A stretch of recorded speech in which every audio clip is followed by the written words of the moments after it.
আপনার দেবজিৎ নাথ, কত ঘর বোলপুর নাথপাড়া, কি- দড়িপাড়া কি- পাটওয়ার। কিয় ধরিছে আপনার?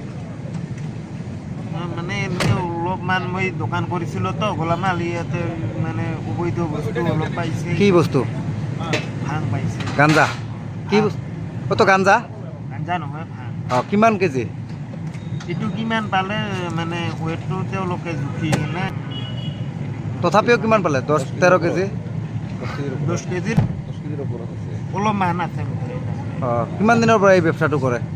এইটো মই ইবাৰে প্ৰথম আনিছিলোঁ, আনাৰ পিছত মানে এনেকুৱা হ'ল আৰু বিক্ৰীয়ে কৰিব পৰা নাই। ইয়াৰ আগতেতো জেলত গৈছিল আপুনি? দিছিলোঁ। গাঞ্জা লৈ গৈছে হয়। গাঞ্জাৰ কেজতে এইবাৰো ধৰিছে আপোনাক? কোনে ধৰিছে? এই কিবা নাম কয়? চাপৰ আৰক্ষীয়ে? হয় হয়, কোনে ধৰিছে? চাপৰ আৰক্ষীৰে মানুহে ধৰিছে। ক'ৰ পৰা ধৰিছে আপোনাক? ঘৰৰ পৰা ধৰিছে।